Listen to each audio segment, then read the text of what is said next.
നമസ്കാരം. Astrology master ക്ലാസ്സിൻ്റെ പുതിയൊരു അധ്യായത്തിലേക്ക് ഏവർക്കും സ്വാഗതം. നമ്മൾ ഇന്ന് ചർച്ച ചെയ്യാൻ പോകുന്നത് രവി ആദിത്യൻ ലഗ്നത്തിൽ നിന്നാൽ എന്തായിരിക്കും ഫലം എന്നുള്ളതാണ്. ആദിത്യനെ കുറിച്ചൊരു വീഡിയോ ഞാൻ ചെയ്തിരുന്നു, അതൊന്ന് പോയി കണ്ടു നോക്കണം. അതുപോലെ തന്നെ ലഗ്നത്തെക്കുറിച്ചൊരു വീഡിയോ ഞാൻ ചെയ്തിരുന്നു, അതും കണ്ടു നോക്കണം. അപ്പോൾ നമുക്കൊന്ന് റിവൈസ് ചെയ്തെടുക്കാൻ പറ്റും അതിൻ്റെ കാര്യങ്ങളൊക്കെ. ശേഷം ഇതിലേക്ക് വരിക. ബെനിഫിക്കായാൽ ആദിത്യൻ ലഗ്നത്തിൽ നിൽക്കുമ്പം അത് ബലപ്പെട്ടാണ് നിൽക്കുന്നതെങ്കിൽ ബെനിഫിക്കായാൽ ബേസിക്കായിട്ടുള്ള ഫലം എന്തായിരിക്കും എന്നുള്ളത് നോക്കാം. സന്മാർഗിക സ്വഭാവം, ന്യായബോധം ഉണ്ടാവും, അധികാരങ്ങളോടുള്ള മോഹം. രവി എന്ന് പറഞ്ഞ രാജാവല്ലേ, അപ്പം അധികാരങ്ങളോടുള്ള മോഹം, ആരോഗ്യം, ഊർജ്ജസ്വലത, ഇതൊക്കെയാണ് രവിയുടെ പ്രധാന ക്വാളിറ്റി. രവി ലഗ്നത്തിൽ നിന്ന് കഴിഞ്ഞാൽ ഊർജ്ജസ്വലത കൂടും. സന്തോഷ പ്രകൃതി, ശുഭാപ്തി വിശ്വാസം, ഉറക്കം കുറച്ച് മതിയാവും, കുറച്ചുറങ്ങിയാൽ തന്നെ തൃപ്തിയാവുന്ന അവസ്ഥ. മുകളിൽ പറഞ്ഞ ഈ ക്വാളിറ്റികളൊക്കെ കൊണ്ട് തന്നെ അവരെ ശ്രദ്ധിക്കുന്ന ഒരു പേഴ്സണാലിറ്റി ആയിരിക്കും. നെഗറ്റീവായിട്ടുള്ള ചില കാര്യങ്ങളെന്ന് പറയുന്നത് തലയിൽ മുടി കുറവായിരിക്കും, മുടിക്ക് നീളം കുറവായിരിക്കും, അല്ലെങ്കിൽ കഷണ്ടി ഉണ്ടാവും. ശരീരത്തിൽ നല്ല ചൂട്, ലക്ഷ്യമില്ലാത്ത യാത്രകൾ, ശരീരത്തിൻ്റെ ക്ലേശങ്ങൾ, തത്വമില്ലാത്ത, ലോയലിറ്റി ഇല്ലാത്ത, പറഞ്ഞ വാക്ക് പാലിക്കാത്ത, അസന്മാർഗികമായിട്ടുള്ളൊരു ജീവിത രീതി. പിന്നെ നമ്മൾ പറയില്ലേ, ഈ രവി ബലമില്ലാതെ ലഗ്നത്തിൽ നിന്നാൽ പേരുദോഷം ഉറപ്പായിട്ടും കിട്ടും. തള്ളിമറിക്കുക എന്നൊക്കെ പറയത്തില്ലേ, ഒരു കാര്യവുമില്ലാതെ ചുമ്മാതെ ഞാൻ ഇന്നടുത്ത് ഇന്നാളിൻ്റെ ആളാണ് എന്നൊക്കെ പറഞ്ഞിട്ട് ഓരോ കാര്യങ്ങൾ വെറുതെ തള്ളിമറിക്കുക എന്നൊക്കെ പറയത്തില്ലേ, അതൊക്കെ വരാം. മനസാക്ഷി ഇല്ലാത്തതും അതുപോലെ തന്നെ ഔചിത്യനിഷ്ഠയില്ലാത്തതുമായിട്ടുള്ള ജീവിത രീതികൾ, സ്വഭാവങ്ങൾ, എല്ല് പല്ല് നിമിത്തമുള്ള രോഗങ്ങൾ, രക്തദൂഷ്യം, ഹൃദയത്തിൻ്റെ വേദനകൾ, പേഴ്സണാലിറ്റി ഡിസോർഡർ, അതുപോലെ തന്നെ കുടുംബത്തിൽ നിന്ന് അകന്നു പോവുക, അല്ലെ കുടുംബത്തിൽ നിന്ന് മാറി താമസിക്കേണ്ടതായിട്ടുള്ള അവസ്ഥകൾ. ഇതൊക്കെയാണ് പൊതുഫലം. നമുക്കിതിനെ ഒന്ന് ഓരോ സബ്ജക്റ്റായിട്ടൊന്ന് കാറ്റഗറൈസ് ചെയ്തിട്ട് ഒന്ന് നോക്കാം. ലഗ്നത്തിൽ രവി പോസിറ്റീവ് ആയാൽ, ബെനിഫിക്കായാൽ, ഫ്രൂട്ട്ഫുൾ ആയാൽ അവരുടെ ക്യാരക്ടറിൽ ഉണ്ടാവുന്ന പ്രധാന ക്വാളിറ്റി എന്തായിരിക്കും എന്നുള്ളത് നോക്കാം. കോൺഫിഡൻസ് ആൻഡ് കരിസ്മയാണ്. എല്ലാ കാര്യങ്ങളും വളരെ ശുഭാപ്തി വിശ്വാസത്തോടുകൂടി നേരിടാനുള്ള ഒരു കഴിവ്. നാച്ചുറൽ ലീഡേഴ്സ് ആയിരിക്കും. അതുപോലെ തന്നെ തനിക്ക് ചുറ്റും നിൽക്കുന്നവരെ സപ്പോർട്ട് ചെയ്യാനുള്ള ഒരു റേഡിയൻറ്റ് പേഴ്സണാലിറ്റി ഉണ്ടാവും. അതുപോലെ തന്നെ സ്ട്രോങ് ആയിട്ടുള്ളൊരു വിൽ പവർ ഇവർക്കുണ്ടാവും. അംബീഷ്യസ് ആയിരിക്കും, നല്ല ഡ്രൈവൻ എനർജി ആയിരിക്കും ഉള്ളിൽ. ഇങ്ങനെ എന്തിനും അത് ചെയ്യണം എന്നുള്ള ഒരു ഡിറ്റർമിനേഷൻ ഉണ്ടാവും. അതുപോലെ തന്നെ ചില ഏരിയകളിൽ ഇരുന്ന് ആ അതോറിറ്റിയും അവരുടെ ലീഡർഷിപ്പ് റോളുകൾക്ക് ആൾക്കാരിൽ നിന്ന് കിട്ടുന്ന റെസ്പെക്റ്റും ആ ഒരു റെക്കഗ്നൈസ് ചെയ്യപ്പെടും. ഇവർ ഇടപെടുന്ന മേഖലകളിൽ ഒരു ആർട്ടിസ്റ്റിക് മെൻറ്റാലിറ്റി ഉണ്ടാവും. ഇപ്പം രാഷ്ട്രീയത്തിലാണെങ്കിൽ അവിടെ അത് അവതരിപ്പിക്കുന്നതിലൊരു ആർട്ടിസ്റ്റിക് മെൻറ്റാലിറ്റി ഉണ്ടാവും. വളരെ ഇന്നോവേറ്റീവ് ആയിരിക്കും, നല്ല പാഷനേറ്റായിട്ട് കാര്യങ്ങളെ ഹാൻഡിൽ ചെയ്യാനുമുള്ളൊരു കഴിവ് ഇവർക്കുണ്ടാവും. രവി മേലിഫിക്കായി ലഗ്നത്തിൽ നിന്നാൽ എന്താണ് ഫലം എന്നൊന്ന് നോക്കാം. ഇവർ ഫേസ് ചെയ്യേണ്ട ചലഞ്ചസിൽ ഒന്നാമത് ഈഗോ സെൻട്രിസിറ്റിയാണ്. അതായത് സെൽഫ് ഫോക്കസ്ഡ് ആയിരിക്കും. നെഗറ്റീവ് ആയാലും ഓവർലി സെൽഫ് ഫോക്കസ്ഡ് ആയിരിക്കും. പ്രൈഡ്ഫുള്ളും അതുപോലെ തന്നെ ഡോമിനേറ്റിംഗ് നേച്ചറായിരിക്കും. ഒന്ന് തലയെടുപ്പോടുകൂടി. രവിക്ക് ബലമുള്ളവരുടെ തല പൊങ്ങി തന്നെ ഇരിക്കും, അത് ഉറപ്പാണ്. പ്രത്യേകിച്ച് ലഗ്നവുമായിട്ട് രവിക്ക് ബന്ധം വന്നു കഴിഞ്ഞ് കഴിഞ്ഞാൽ, ലഗ്നത്തിൻ്റെ സ്ഫുടൻ രവിയുടെ നക്ഷത്രത്തിലാണ് വീഴുന്നതെങ്കിൽ, രവിയുമായിട്ട് ഇവർ ബന്ധപ്പെട്ടിട്ടുണ്ടെങ്കിൽ ആ തലയെടുപ്പാണ് രവിയുടെ രാജകീയതയാണ്. അപ്പോൾ ആ ഒരു സെൽഫ് ഫോക്കസ്ഡ് ആയിരിക്കും, പ്രൈഡ്ഫുള്ളായിരിക്കും, അതുപോലെ തന്നെ ഡോമിനേറ്റിംഗ് ആയിരിക്കും. ഇതൊക്കെ ഇവരുടെ ചലഞ്ചസ് ആണ് കേട്ടോ. അതുപോലെ തന്നെ ക്രിറ്റിസിസത്തെ ഹാൻഡിൽ ചെയ്യാൻ വലിയ പാടായിരിക്കും. ഇമോഷണൽ സെൻസിറ്റിവിറ്റി, മൂഡ് സ്വിങ്സ് ഉണ്ടാവും. അവരുടെ ആ ഒരു ഈഗോയെ ചൊറിഞ്ഞാൽ, പ്രൊവോക്ക് ചെയ്താൽ പെട്ടെന്ന് ദേഷ്യം വരും.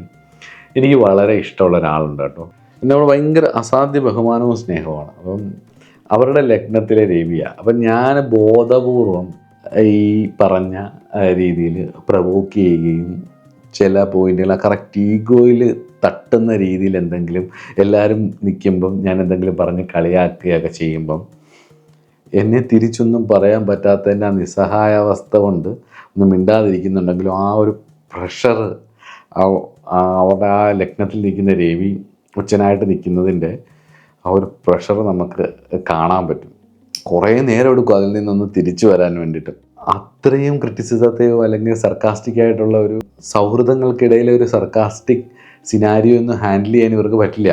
ഭയങ്കര ബുദ്ധിമുട്ടാണ് അതൊക്കെ ഹാൻഡിൽ ചെയ്യുക എന്ന് പറഞ്ഞു കഴിഞ്ഞാൽ. സർക്കാസ്റ്റിക്കായിട്ട് എന്നെയാണോ കളിയാക്കുന്നത് എന്നൊക്കെയുള്ളൊരു ചിന്ത ഉള്ളിലുണ്ടാവും, പുറത്ത് കാണിക്കുന്നില്ലെങ്കിൽ. ആ അമ്പട ഞാനേ എന്നുള്ള ഒരു ഇതാണ് രവി ലഗ്നത്തിൽ മോശമായി പോയാൽ അല്ലെ പാപബന്ധം വന്നാൽ ഈ അതോറിറ്റി ഫിഗേഴ്സുമായിട്ട് ഒക്കെ ഒരു അതോറിറ്റി കോൺഫ്ലിക്ട്സ് ഇവർക്കുണ്ടാകും. അതൊരു വലിയ ചലഞ്ചാണ്. അത് വീട്ടിലുള്ളവരാവാം, ഇപ്പോൾ ഫാമിലിയിലാണെങ്കിൽ ഹസ്ബൻഡ് ഓർ വൈഫ് അല്ലെങ്കിലും അച്ഛൻ, ഇവരുമായിട്ടൊക്കെ ഇവരുടെ സ്വഭാവമായിട്ട് നിസ്സഹായത കൊണ്ട് നിന്നു കൊടുക്കുന്നുള്ളതല്ലാതെ എപ്പോഴും ഒരു അവരുടെ അതോറിറ്റിയുള്ള ഫിഗേഴ്സുമായിട്ട് ഭയങ്കര ബുദ്ധിമുട്ടായിരിക്കും ഇവർക്ക്. അത് ജോലിയിലായിക്കോട്ടെ എവിടെയും ആയിക്കോട്ടെ, അതൊരു ചലഞ്ചസ് ആണ്. ഇവർക്ക് വരാൻ സാധ്യതയുള്ള ഹെൽത്ത് ഇഷ്യൂസ് എന്ന് പറയുന്നത് ഹൃദയവുമായിട്ട് ബന്ധപ്പെട്ടിട്ടുള്ള വിഷയങ്ങളും, രണ്ടാമത്തേതെന്ന് പറയുന്നത് കാഴ്ചയല്ലേ കാഴ്ചയെ ചിന്തിക്കുന്ന രവിയെ കൊണ്ടാണ്.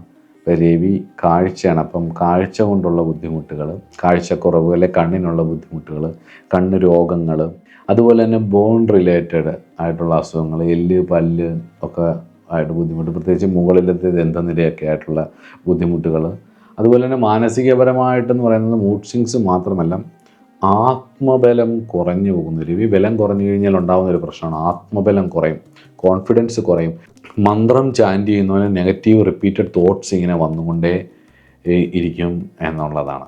അതുപോലെ തന്നെ ഓവർ കോൺഫിഡൻസ്, അൺനെസസറി ആയിട്ടുള്ള റിസ്ക് ഏറ്റെടുക്കുക എന്നുള്ളതാണ് വേറൊരു വലിയ പ്രശ്നം.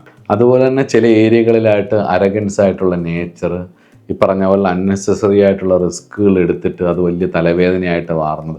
ആളാവാൻ നോക്കിയിട്ടും സെൻറ്റർ ഓഫ് അട്രാക്ഷൻ ആവാൻ നോക്കിയിട്ടുമൊക്കെയാണ് പലപ്പോഴും ഈ പണികൾ എടുത്തു ചാടിയിട്ടാണ് പലപ്പോഴും ഈ പണികൾ വാങ്ങി വെക്കുന്നതും എന്നുള്ളതും കൂടി ഓർക്കുക. അതൊക്കെ ശരിക്കും രവി ലഗ്നത്തിൽ നിൽക്കുന്നവർ ശ്രദ്ധിക്കേണ്ട വിഷയങ്ങളാണ്, ചലഞ്ചസ് ആണ് ഇതൊക്കെ. ഇനി നമുക്ക് കരിയർ ആൻഡ് ലൈഫ് പാത്ത് എങ്ങനെയായിരിക്കും എന്ന് നോക്കാം ലഗ്നത്തിൽ രവി നിന്നാൽ.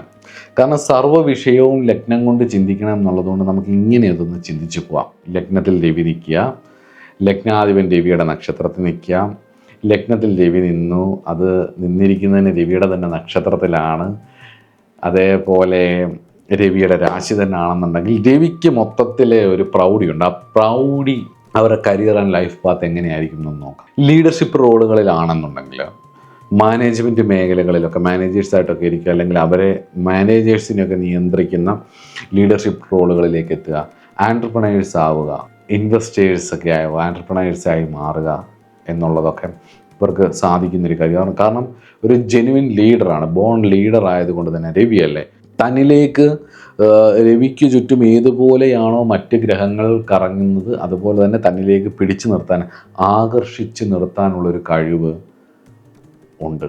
ക്രിയേറ്റീവ് ഫീൽഡിലാണെന്നുണ്ടെങ്കിൽ ആർട്ടിസ്റ്റിക് ആയിട്ടുള്ള കാര്യങ്ങൾ, ഡ്രാമ, അതുപോലെ വളരെ ഗൗരവമുള്ള ശില്പങ്ങൾ ഉണ്ടാക്കുക. ഇപ്പം നമ്മുടെ അശോക സ്തംഭം പോലെ, അല്ലെങ്കിൽ ഇപ്പം രാജകീയ ചിഹ്നങ്ങൾ, ലോഗോ ഡിസൈനിങ്, അതിൽ മൊത്തത്തിൽ ഒരു രാജകീയ ചിഹ്നങ്ങളും രാജകീയമായിട്ടുള്ള ആർട്ടിസ്റ്റിക് കാര്യങ്ങളും, അതുപോലെ തന്നെ രാജകൊട്ടാരം അവിടുത്തെ ആർട്ടിസ്റ്റുകളാവുക, അങ്ങനെയുള്ള കാര്യങ്ങളൊക്കെ വരുന്നത് അവരുടെ ഒരു ആ ഏരിയകളിൽ നിന്നോ ക്രിയേറ്റീവ് മേഖലകളിൽ അതൊക്കെ പറ്റും. രാജകൊട്ടാരത്തിൻ്റെ ഡിസൈനിങ് അല്ലെങ്കിൽ രാജകൊട്ടാരം ഹാൻഡിൽ ചെയ്യുന്നത്, രാജകൊട്ടാരത്തിൽ നടക്കുന്ന ആർട്ട്, അങ്ങനെയൊക്കെയുള്ള കാര്യങ്ങൾ, രാജകൊട്ടാരത്തിൽ അതുമായിട്ട് ബന്ധപ്പെട്ടിട്ടുള്ള അല്ലെങ്കിൽ മന്ത്രിസഭകളിലൊക്കെ നടക്കുന്ന അല്ലെങ്കിൽ മന്ത്രിസഭയുമായിട്ട് ബന്ധപ്പെട്ട് നടക്കുന്ന എൻ്റർടൈൻമെൻറ്റ് ഫങ്ഷനുകളിലൊക്കെ പ്രോഗ്രാം ചെയ്യാനുള്ള കഴിവ്, ഭാഗ്യം, അങ്ങനെയൊക്കെ രാജകീയ ചിഹ്നങ്ങൾ കിട്ടുന്ന പത്മവിഭൂഷൺ അല്ലെങ്കിൽ അങ്ങനെയൊക്കെ നമുക്ക് കിട്ടത്തില്ലേ, വലിയ അവാർഡുകളൊക്കെ കിട്ടുന്ന ലെവലിലുള്ള ആർട്ടിസ്റ്റുകളാവുക. അതേപോലെ ഗവൺമെൻറ് സർവീസിലൊക്കെയാണ് രവി ലഗ്നത്തിൽ നിൽക്കുമ്പം വർക്ക് ചെയ്യുന്നതെങ്കിൽ അഡ്മിനിസ്ട്രേറ്റീവ് റോളുകൾ ഇവർക്ക് നന്നായിട്ട് വർക്ക് ചെയ്യും. അതുപോലെ തന്നെ പബ്ലിക് സർവീസുകളുണ്ടല്ലോ, IAS IPS, അതേപോലെ തന്നെ നാഷണൽ ഡിഫൻസ് അക്കാഡമി പോലുള്ള ഇന്ത്യയുടെയൊക്കെ കാര്യങ്ങൾ, അങ്ങനെയൊക്കെയുള്ള വിഷയങ്ങളിൽ ഇവർക്ക് സക്സസ്ഫുൾ ആവാൻ പറ്റും. സെൽഫ് എംപ്ലോയ്മെൻ്റ് ആണെന്നുണ്ടെങ്കിൽ രവി ലഗ്നത്തിൽ നിൽക്കുമ്പോൾ നല്ല ഈഗോ കൂടുതലായിരിക്കും. മറ്റുള്ളവർ ഭരിക്കുന്നത് ഭയങ്കര ബുദ്ധിമുട്ടുള്ളൊരു കാര്യമാണ്. അപ്പം സെൽഫ് വെഞ്ചേഴ്സ് പറ്റും. അതുപോലെ തന്നെ മറ്റുള്ളവരെ ഉപദേശിക്കാൻ, കൗൺസിലിങ്ങിന്. ഞാൻ എൻ്റെ അനുഭവം കൊണ്ട് പഠിച്ച കാര്യങ്ങൾ ഞാൻ നിങ്ങൾക്ക് പറഞ്ഞു തരുന്നു, വേണേ കേൾക്കുക എന്നൊക്കെ പറഞ്ഞിട്ട് ആ ഒരു അതോറിറ്റി എടുക്കുന്ന രീതിയിലുള്ള ജോലികൾ, ലേബേഴ്സിനൊക്കെ നിയന്ത്രിക്കുന്ന സൂപ്പർവൈസിങ്, അല്ലെങ്കിൽ ലേബർ സപ്ലൈ, ഇൻഡിപെൻഡൻറ്റ് വെഞ്ചേഴ്സ് ഒക്കെ പ്രവർത്തിച്ചാൽ ഇപ്പോൾ സെൽഫ് എംപ്ലോയ്മെൻറ്റ് മേഖലകളിൽ ഈ പറഞ്ഞതൊക്കെ അവർക്ക് സക്സസ്ഫുൾ ആവും. ഇനി രവി ലഗ്നത്തിൽ നിന്ന് കഴിഞ്ഞ് കഴിഞ്ഞാൽ റിലേഷൻഷിപ്പ് എങ്ങനെയായിരിക്കും എന്നുള്ളതും കൂടെ ഒന്ന് നോക്കാം. രവി ലഗ്നത്തിൽ നിന്ന് കഴിഞ്ഞ് കഴിഞ്ഞാൽ റൊമാൻറ്റിക് റിലേഷൻഷിപ്പിൽ ഇൻറ്റൻസ് ആയിരിക്കും, പാഷനേറ്റ് ആയിരിക്കും, അതുപോലെ തന്നെ പൊട്ടൻഷ്യലി ഡോമിനൻ്റ് ആയിരിക്കും. അതിനകത്ത് സംശയമൊന്നുമില്ല. ഫാമിലിയുമായിട്ടുള്ള റിലേഷൻഷിപ്പ് അല്ലെങ്കിൽ ഫാമിലി ഡൈനാമിക്സ് ആണെന്നുണ്ടെങ്കിലും ഒരു അതോറിറ്റേറ്റീവ് പേരൻറ്റ് ചൈൽഡ് റിലേഷൻഷിപ്പ് ആയിരിക്കും ഇവർക്ക് കൂടുതൽ. അന്ന് ഇവർ ഭരിക്കപ്പെട്ട് വളർന്നതായിരിക്കാം. ഇവർ വളർത്തുന്ന കുട്ടികൾ ഒരു അതോറിറ്റി, മഹത്തായ ഒരു അച്ഛൻ അല്ലെങ്കിൽ മഹത്തായ ഒരു അമ്മ, അല്ലെങ്കിൽ ആ ഒരു രാജകീയ പ്രൗഢി, ഇമോഷൻസിനപ്പുറമായിട്ട് ആ ഒരു പ്രൗഢി കീപ്പ് ചെയ്ത് കൊണ്ടുപോകുന്നവർ ആയിരിക്കും. ഇപ്പോൾ റിലേഷൻ വിത്ത് ഫ്രണ്ട്സ് ആണെങ്കിൽ അല്ലെങ്കിൽ കൊളീഗ്സും ഒക്കെ ആയിട്ടാണ് ഇവർ വരുന്നതെന്നുണ്ടെന്നുണ്ടെങ്കിൽ നല്ല കണ്ണിങ് ആയിരിക്കും, കാര്യങ്ങൾ ഇവർക്ക് മനസ്സിലാവും, ലോയലായിരിക്കും, പ്രൊട്ടക്റ്റീവ് ആയിരിക്കും. അതുപോലെ തന്നെ സൗഹൃദങ്ങൾക്ക് അല്ലെങ്കിൽ സൗഹൃദ വലയത്തിലുള്ളവർക്ക് ഇൻസ്പയർ ചെയ്യത്തക്ക രീതിയിൽ, ഒരു സ്നേഹം തോന്നത്തക്ക രീതിയിൽ, അല്ലെങ്കിൽ ഇവരോട് വന്ന് ഇവർ പ്രൊട്ടക്റ്റ് ചെയ്യും അല്ലെങ്കിൽ ഇവരോടത് പറയാം എന്നൊക്കെ ആൾക്കാർക്കും ഇവരുടെ ചുറ്റുമുള്ളവർക്ക് ഇവരെക്കുറിച്ച് തോന്നുകയും ചെയ്യും. പക്ഷേ സൗഹൃദത്തിലായാലും വീട്ടിലായാലും കൂട്ടുകാരുടെ ഇടയിലായാലും ജോലിയിലായാലും ഇവരുടെ ഈഗോയെ ഇവരെ പ്രവോക്ക് ചെയ്താൽ, ഇവരെ ഇങ്ങനെ താലോലിച്ച് കൊണ്ടു നടന്നാൽ ഇവരെന്തും ചെയ്തു തരും, സപ്പോർട്ട് ചെയ്യും. അതേസമയത്ത് ഈ പറഞ്ഞിടയിൽ ഇവരെ പ്രവോക്ക് ചെയ്താൽ, ഇവരെ ഈഗോ ഹേർട്ട് ചെയ്താൽ അരച്ച് തേച്ച് ചമ്മന്തിയാക്കാൻ ഉള്ള ഒരു ടെൻഡൻസി ഇവർക്കുണ്ടാകും എന്നുള്ളത് ഉറപ്പാണ്.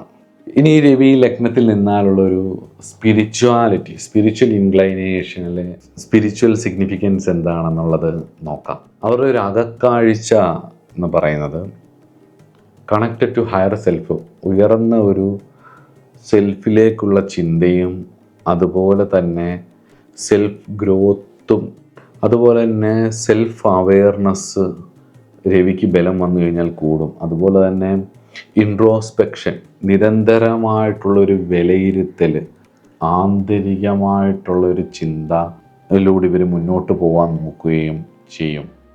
ഈഗോ കൊണ്ടുണ്ടാകുന്ന പ്രശ്നങ്ങളെ ഓവർകം ചെയ്യാൻ പറ്റിയാലാണ് ഇവരുടെ പേഴ്സണൽ ഗ്രോത്ത് ഉണ്ടാവുന്നത്. ഈ പറഞ്ഞ കാര്യങ്ങൾ പൊതുവിലെ രവിയുടെ ഒരു ബന്ധമാണ് പറഞ്ഞിട്ടുള്ളത്.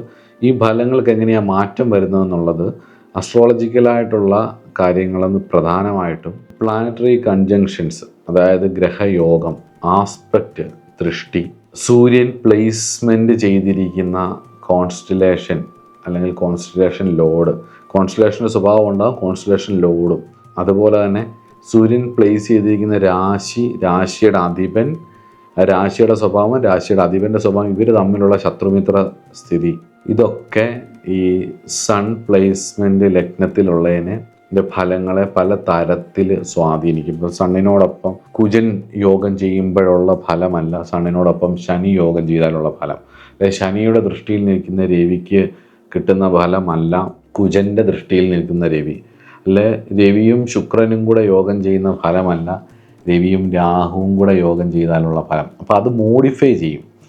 അതായത് ഒരു ഗ്രഹത്തിൻ്റെ സ്വഭാവത്തെ, അത് തരുന്ന ഫലത്തിൻ്റെ രീതികളെ മറ്റു കാര്യങ്ങൾ കൊണ്ട് മോഡിഫൈ ചെയ്യും. ആ മോഡിഫൈ ചെയ്യുന്നതിനെ കണ്ടെത്തിയിട്ട് വേണം നമ്മളൊരു ഫൈനൽ റിസൾട്ടിലേക്ക് കൊണ്ടുവന്ന് എത്തിക്കാൻ. ഇല്ലെങ്കിൽ എന്താ അറിയോ, നമ്മൾ പറയുന്ന ഫലം തെറ്റും. അത് എത്രത്തോളം, ഞാൻ ആദ്യത്തെ ക്ലാസ്സുകളിൽ പറഞ്ഞ ഓർമ്മയുണ്ട്, എത്രത്തോളം ഭാവത്തെക്കുറിച്ചും എത്രത്തോളം ഗ്രഹങ്ങളെക്കുറിച്ചും എത്രത്തോളം രാശിയെക്കുറിച്ചും പഠിക്കുന്നുവോ, കാണുന്നതും അനുഭവപ്പെടുന്നതും നമ്മൾ ഇടപെടുന്നതും എല്ലാം ഗ്രഹങ്ങളായും ഗ്രഹങ്ങളുടെ കോമ്പിനേഷൻസായിട്ടും ആ ഗ്രഹങ്ങളും ഗ്രഹങ്ങളുടെ കോമ്പിനേഷൻസായിട്ട് പറയുന്ന തത്വങ്ങളെയും ബേസ് ചെയ്തിട്ട് കാണാൻ എത്രത്തോളം പഠിക്കുന്നോ പ്രാക്ടീസ് ചെയ്യുന്നോ അതിനനുസരിച്ചായിരിക്കും ഫലപ്രവചന ശക്തി, ഇൻഡ്യൂട്ടീവ് ഇൻ്റലിജൻസ് വർക്ക് ചെയ്യുന്നത്. കാരണം അതൊരു ഒബ്സർവേഷനാണ്.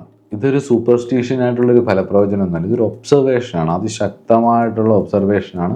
ഈ ശാസ്ത്രത്തെ അതിൻ്റെ രീതിയിൽ പഠിക്കുകയും നന്നായി മെഡിറ്റേറ്റ് ചെയ്യുകയും പ്രാർത്ഥിക്കുകയൊക്കെ ചെയ്യുമ്പോൾ നമ്മളും ഡെവലപ്പ് ചെയ്തിട്ട് ഈ പറഞ്ഞ രീതിയിൽ ഇതിൻ്റെ എല്ലാ കാര്യങ്ങളും വെച്ചിട്ട് നമ്മൾ നോക്കിയാൽ ഏറെക്കുറെ നല്ല രീതിയിൽ ഫലം പറയാൻ പറ്റും. ഫസ്റ്റ് അല്ലെ സെക്കൻഡ് ഫലം പറയുന്നത് കറക്റ്റായിരിക്കും.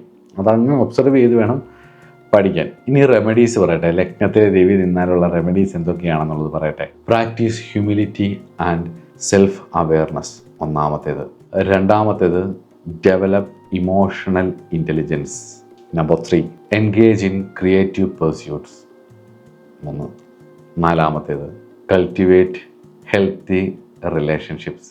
അഞ്ചാമത്തേത് ഹെൽത്ത് നന്നായി ശ്രദ്ധിക്കുക, എല്ലും പല്ലുമായിട്ടൊക്കെ ബന്ധപ്പെട്ടിട്ടുള്ള നന്നായിട്ട് ശ്രദ്ധിക്കുക. ആറാമത്തേത് മഹാദേവനെ നന്നായിട്ട് ആശ്രയിക്കുക. ശിവപുരാണ തത്വസമീക്ഷകൾ അല്ലെ ശിവപുരാണ യജ്ഞങ്ങൾ, ശ്രീരുദ്ര മഹായജ്ഞങ്ങളൊക്കെ നടക്കുന്നുണ്ടെങ്കിൽ പോയി പങ്കുകൊള്ളുക, അല്ലെങ്കിൽ ഇതൊക്കെ കേൾക്കുക, വായിക്കുക. മഹാദേവനെ നന്നായിട്ട് ആശ്രയിക്കുക. അർക്കശംഭു എന്നാണ് പറയുന്നത്. അർക്കശംഭു രുതാകൃതു, അപ്പം അർക്കൻ ശംഭുവാണ്. മഹാദേവനെ നന്നായിട്ട് ആശ്രയിക്കുക, ഭഗവാന് ധാര കഴിക്കുക.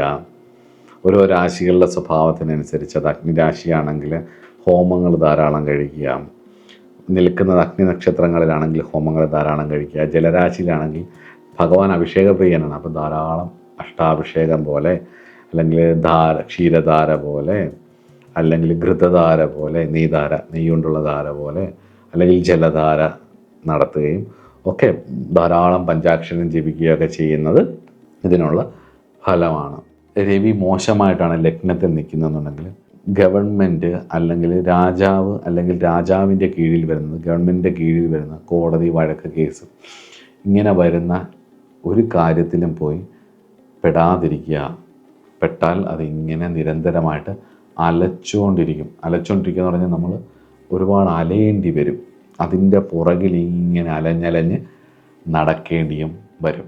പൊതുവിൽ രവി ലഗ്നത്തിൽ ബലപ്പെട്ട് നിന്നാൽ എനിക്ക് തോന്നിയിട്ടുള്ള അനുഭവം എന്ന് പറയുന്നത് വളരെ നല്ല ആൾക്കാരായിരിക്കും, വളരെ സ്നേഹമുള്ള ആൾക്കാരായിരിക്കും, മറ്റുള്ളവരെ സപ്പോർട്ട് ചെയ്യാൻ ഇല്ലാത്ത ഇഷ്ടമുള്ളവരായിരിക്കും, സത്യസന്ധരായിരിക്കും, നല്ലൊരു രാജകീയ ഇതുണ്ടാവും.